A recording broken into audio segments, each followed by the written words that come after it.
estava falando, desde os primórdios lá de 1500, desde quando a saúde tinha direito dela, quem pudesse pagar, né?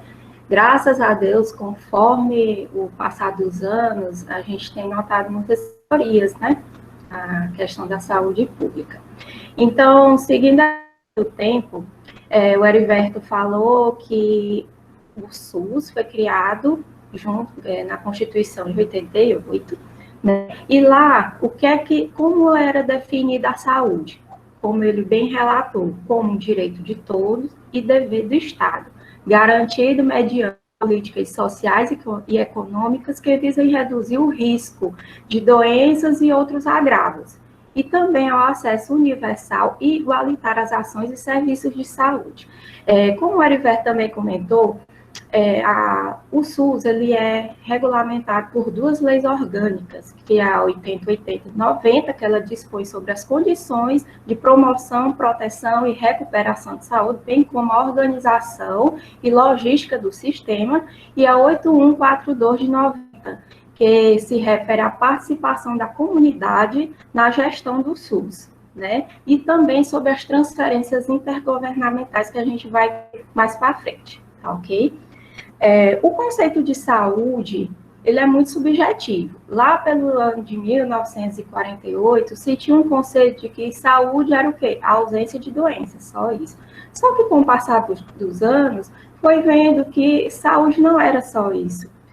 Tinha que se considerar o indivíduo como todo, o meio que ele vive, se ele tem uma alimentação adequada, se ele pratica atividade física, e tudo isso ia contribuir para o nosso conceito atual, que é o conceito ampliado de saúde, que a gente vai ver no decorrer da apresentação. Então, como eu comentei, lá na Constituição está descrito dessa forma: saúde é direito fundamental do ser humano, devendo ao Estado prover as condições necessárias a seu pleno exercício. Mas não é só o Estado que tem dever nessa história, não. Não exclui também o das pessoas, da família, das empresas e da sociedade, ou seja, a saúde é Estado e sociedade, todo mundo junto em prol de uma função comum. Como eu adiantei para vocês, existem os determinantes e condicionantes da saúde. Esses elementos, eles ajudam na saúde do indivíduo, que é o que? Alimentação, moradia, saneamento básico, meio ambiente, trabalho, renda, educação, atividade física, transporte, lazer e o acesso aos serviços essenciais, que são fatores condicionantes e determinantes de saúde, que muitas vezes, vamos citar um exemplo, uma pessoa que está sofrendo com verminoses. Bom, ele chega lá na atenção, vai ser tratado, recebe o remédio, fica bom. Mas tem que se ver onde esse indivíduo mora, como está a questão do saneamento básico de saúde, as ações de higiene dele em domicílio, porque senão ele vai voltar a adoecer novamente se não houver uma quebra nesse ciclo. Como qualquer outra política, ela tem objetivos, que são 3. Divulgação, identificação e divulgação desses fatores condicionantes e determinantes de saúde, esses que a gente citou anteriormente. Formulação de política de saúde, destinando a promover nos campos econômico e social a redução de riscos de doenças e outros agravos, e no estabelecimento de condições que assegurem o acesso universal e igualitário às ações de saúde para promoção, proteção e recuperação. E, além de tudo, ele fornece assistência às pessoas por intermédio das mesmas ações de promoção, proteção e recuperação, com a realização integrada de ações assistenciais e atividades preventivas. Lembra que o Heriberto falou que naquela época, lá em 1900 e bolinha, o SUS só era para aquela atividade curativa. Tá doente, tomou o remédio e tudo. Aqui a gente já começa a bater em cima das atividades preventivas Nós vamos o quê? Prevenir que essas doenças apareçam. E caso apareçam, que elas sejam tratadas. Quais são as competências do SUS? Muita gente, eu já ouvi, porque eu não preciso do SUS, porque eu tenho plano de saúde, eu não uso o SUS. Gente, isso não é verdade. Todo mundo usa o SUS. Um exemplo agora, que eu vou mostrar para vocês, onde o SUS atua. Em praticamente tudo que está relacionado à saúde humana, o SUS está envolvido. Por exemplo, nas execuções de ações da vigilância epidemiológica, vigilância sanitária, assistência integral, onde inclui a farmacêutica, trabalhador. Para quem não sabe, vigilância epidemiológica é um programa que ele procura, como é que eu posso dizer, tá controlando o ambiente. Por exemplo, vou dar um exemplo. A Covid-19, todo dia no jornal, sai aquele boletim, né? Tantos casos. Isso é a vigilância epidemiológica agindo, monitorando os casos, detectando, vendo o comportamento dessa doença nos demais locais e cidades, como ela tem se comportado, se está aumentando, se está agindo, o que é que está contribuindo para ela aumentar ou para ela diminuir. Essa é a função da vigilância epidemiológica, é detectar e prevenir qualquer mudança dos fatores determinantes e condicionantes da saúde individual e coletiva, né? E aí ela faz o quê? Recomenda também medidas de controle, né? A cada descoberta que a gente vai ter no caso do coronavírus, eles vão divulgando. Foi visto que o uso da máscara era importante o tempo todo, porque tem uma teoria agora que o vírus fica suspenso no ar por alguns minutos, né?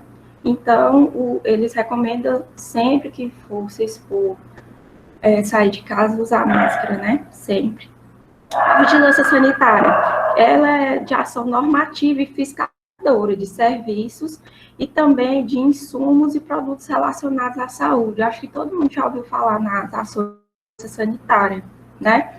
Que chega no mercado, identifica alguma irregularidade lá naqueles produtos e até capaz de interditar, né? Se tiver alguma coisa errada. A assistência farmacêutica, né, ela está incluída a farmácia básica, que é aquela que é dispensada os medicamentos para as pessoas com diabetes, hipertensão, de acordo com a lista de medicamentos essenciais, que é o RENAME. E a saúde do trabalhador, ela entra cuidando do trabalhador, vendo se aquelas condições de trabalho em determinado lugar são favoráveis à saúde dele, se não vai ter nenhum prejuízo, orientando empresas, realizando capacitações e etc. O SUS atua também na participação na formulação da política e execução de ação de saneamento básico, que tem tudo a ver com o cuidado em saúde, né? Ordenação da formação de recursos humanos na área da saúde. Não sei se vocês ouviram falar, alguns anos atrás, que teve um programa chamado PROVAB.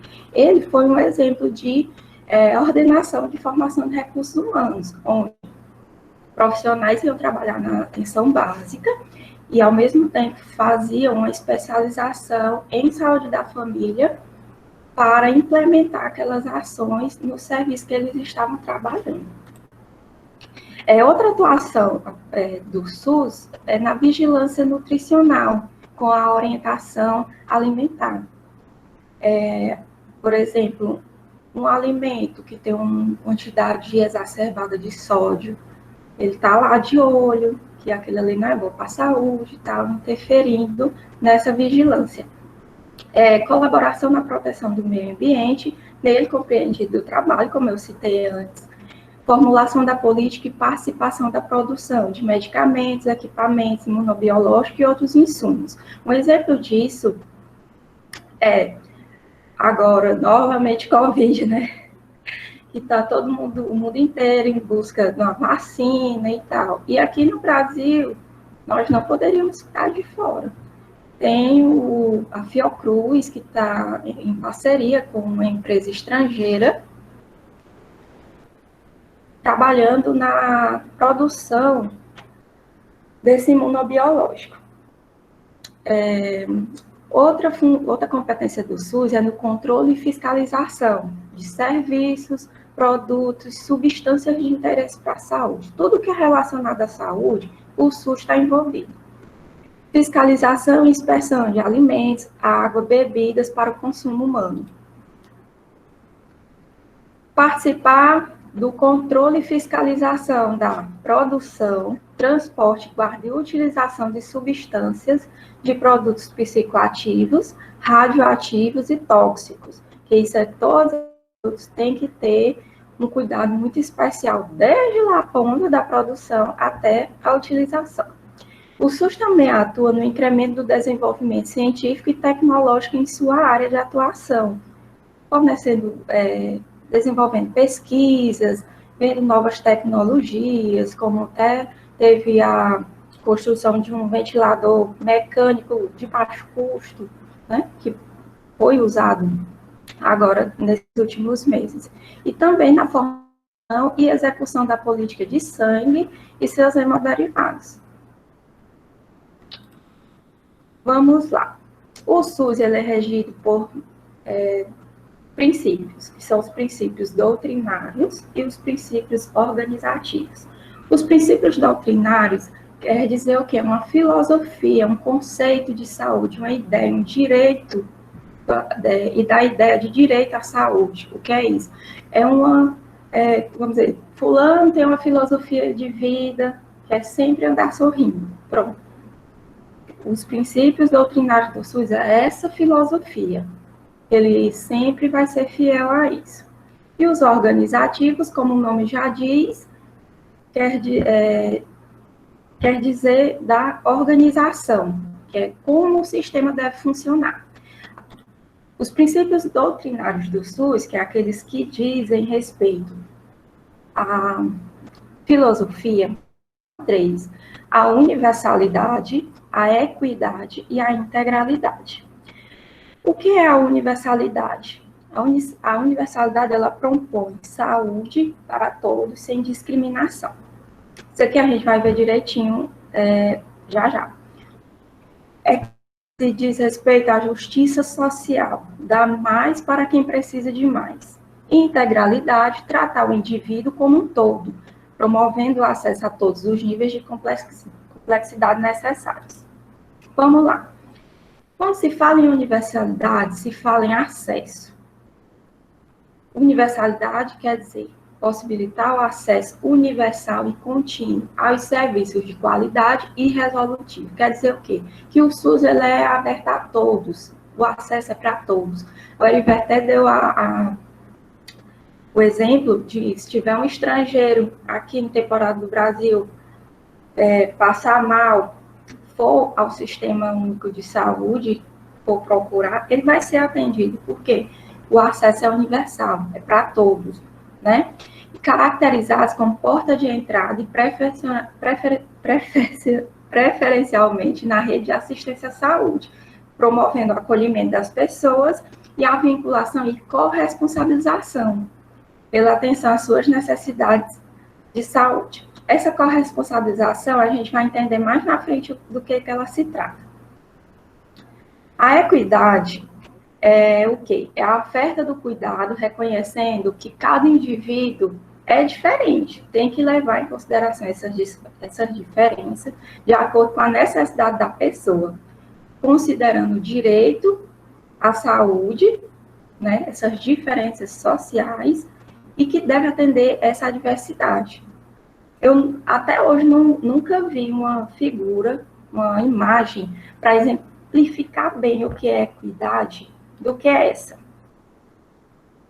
Que é dar mais a quem precisa de mais. Tá vendo? Igualdade diferente de equidade. Quem não precisa, não recebe. Quem precisa um pouco, recebe um pouco. Quem precisa mais, recebe mais. Equidade é um sinônimo de justiça. É tratar os iguais, os desiguais com desigualdade, no bom sentido, né? A integralidade é o outro princípio doutrinário do SUS, que ele quer dizer o conjunto de serviços executados pela equipe de saúde para atender às necessidades da população adscrita. Quer dizer o quê? Ver o indivíduo como um todo, desde a cura, a redução de danos, promoção e manutenção da saúde, do cuidado, da prevenção de doenças e agravos, cuidados paliativos, da reabilitação. Então, é cuidar do indivíduo de forma integral e facilitar que ele tenha acesso a outros níveis de necessidade, caso eles necessitem, certo? Agora nós vamos falar um pouquinho sobre a organização, direção e gestão do SUS. A direção do SUS, gente, é única. Ou seja,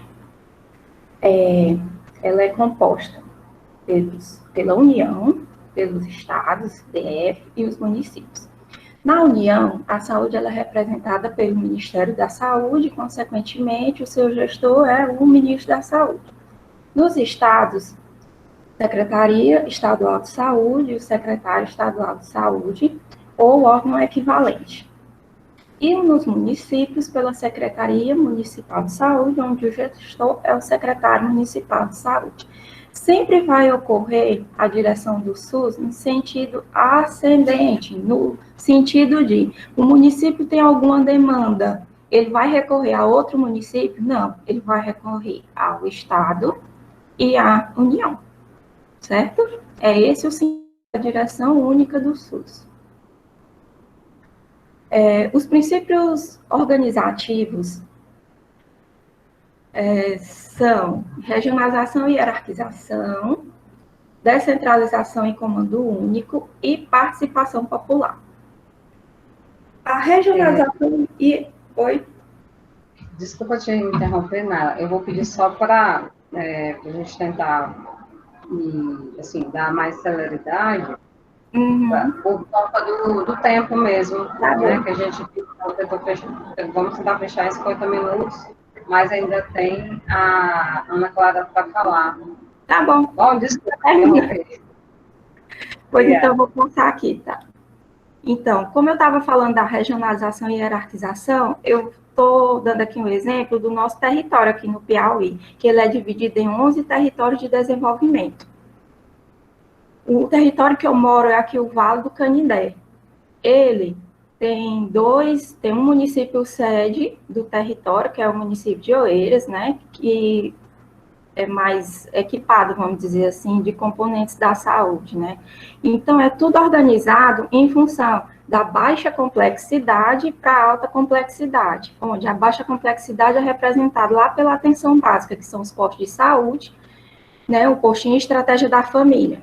A média complexidade, representada pelas UPAs, pelos prontos-socorros, pelos ambulatórios especializados. E a alta complexidade, pelos serviços de alta complexidade, que são os leitos de UTI, cirurgia cardíaca, neurológica. Antigamente, assim, há alguns anos, o sistema ele era fragmentado dessa forma. Era atendido aqui, foi encaminhado para a média complexidade, pronto, tchau. Hoje não. Hoje a saúde, ela é desenvolvida em forma de rede. Tá vendo aqui, ó? Atenção primária em saúde. Aí, se precisa de uma atenção especializada, ele é encaminhado. Logo após ele ser atendido aqui, ele retorna para ser acompanhado na atenção básica de saúde. Atenção primária em saúde. Assim como os outros componentes. Aqui tem alguns componentes das redes de atenção à saúde, que dão movimento e organização a todos esses sistemas. Temos aqui alguns exemplos de redes temáticas. Rede cegonha, rede de urgência e emergência, rede de atenção psicossocial. Tem um exemplo aqui da rede de atenção às urgências, onde tem todos os pontos de atenção, como Hospital Geral, Central de Regulação do SAMU, Unidade Básica, Sala de Estabilização, UPA, atenção domiciliar. Nos municípios, tudo isso aqui é organizado. Esse indivíduo aqui teve um acidente, foi socorrido pelo SAMU, o SAMU já sabe para onde é que vai levar ele, ó, para a UPA. Teve o primeiro momento na UPA, vai ter que fazer uma cirurgia, vai ser encaminhado para onde? Para o Hospital Geral. Depois que ele passou por tudo lá da cirurgia, tá bem, teve alta, retorna para o domicílio, onde vai ser acompanhado pela unidade básica de saúde. Então, a gente, para tudo isso, tem que ter planejamento, né? Então, o que é que acontece? Todo município, ele elabora um plano de saúde, de acordo com as características epidemiológicas e as diretrizes, né, dos conselhos, para organizar esses serviços, as regiões de saúde, a referência, quem vai ser referência para quem, para contribuir para a organização desse mapa de saúde. Lembrando que a iniciativa privada, ela também contribui. Não sei se vocês já tiveram conhecimento de, às vezes, tem uma clínica particular que atende pelo SUS, porque é um convênio, ele também entra ali no mapa de saúde do município.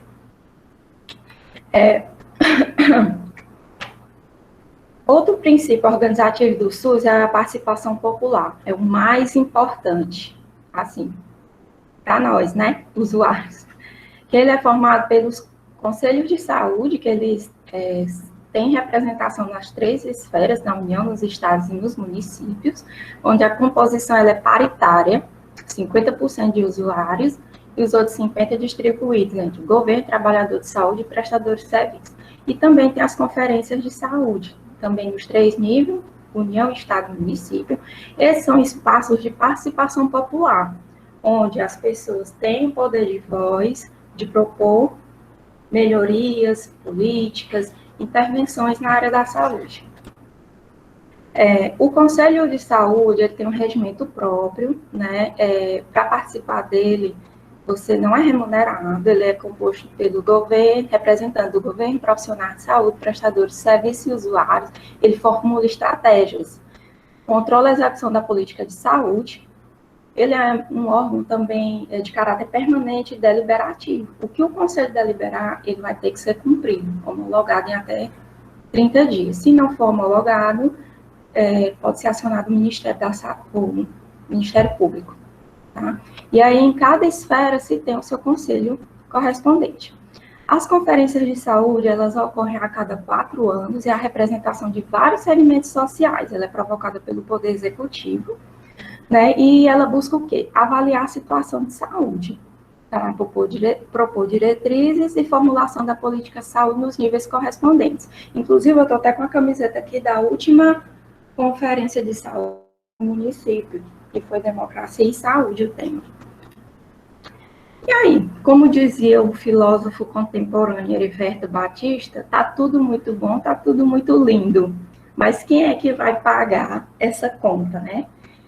Então, o financiamento do SUS, ele ocorre através dos recursos da União, dos estados e dos municípios, daqueles monte de impostos que eles arrecadam, certo? Recursos da Seguridade Social, que é das contribuições sociais, e de outras fontes, como doações, taxas, multas, alienações patrimoniais. Então, assim, o que eu mostrei para vocês foi o que está na legislação, né? A gente sabe que na realidade pode ser bem diferente em alguns lugares. Há lugares que o SUS funciona, outros têm seus problemas. Eu elenquei aqui a maioria dos problemas que a gente tem encontrado, né? Que os recursos financeiros são insuficientes, ou são fracionados, ou são mal aplicados, né? A pouca participação do Estado no financiamento das ações, desvio de recursos, má gestão, deficiência de recursos humanos, principalmente do profissional médico, a precarização das relações de trabalho, onde se usa a saúde como cabide de emprego, resolutividade insuficiente e limitações no acesso aos serviços. Eu vou passar isso aqui, vou deixar disponível para depois, se vocês quiserem dar uma olhada, de 10 coisas que podem te surpreender que o SUS atua, né? A doutora Ana Karina... A doutora Ana Karina pediu para falar um pouquinho sobre políticas públicas, né? O que é uma política pública? A política é uma diretriz, que ela é o quê? Programas, ações, ou decisões propostas pelos governos, podendo ter participação dos entes públicos ou privados, mas sempre garantindo o direito da população. Quem são os atores das políticas públicas? Ou seja, quem formula essas políticas? O Poder Executivo, Legislativo e, principalmente, com a atuação que está um pouquinho apagada aqui, da participação popular, porque essas demandas só chegam com os problemas da população. Uma política de saúde, uma política pública, na verdade, ela só vai existir se tiver um problema. Então, a participação da sociedade na formulação, acompanhamento das políticas públicas, em alguns casos, é assegurada na própria lei. Então, não é o negócio do gestor dizer, não quero que participem aqui dessa discussão. Não existe a participação popular, ela é obrigatória por lei. É o que diz na Lei 131, que é da Lei da Transparência, que diz que todos os poderes públicos estão obrigados a assegurar a participação popular em sua gestão.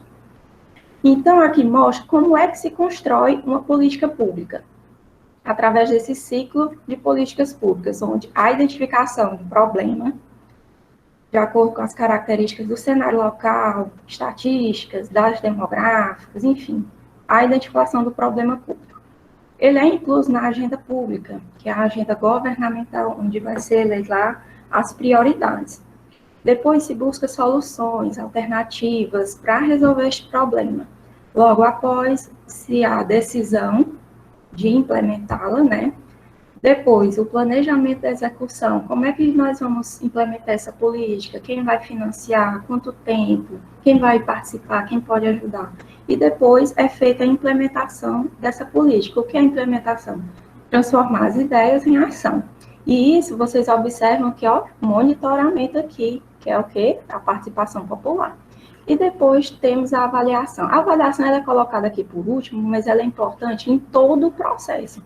E vai se descobrindo alguma falha, algum ponto que está em discordância e já se repara logo. E como eu posso participar de uma política pública?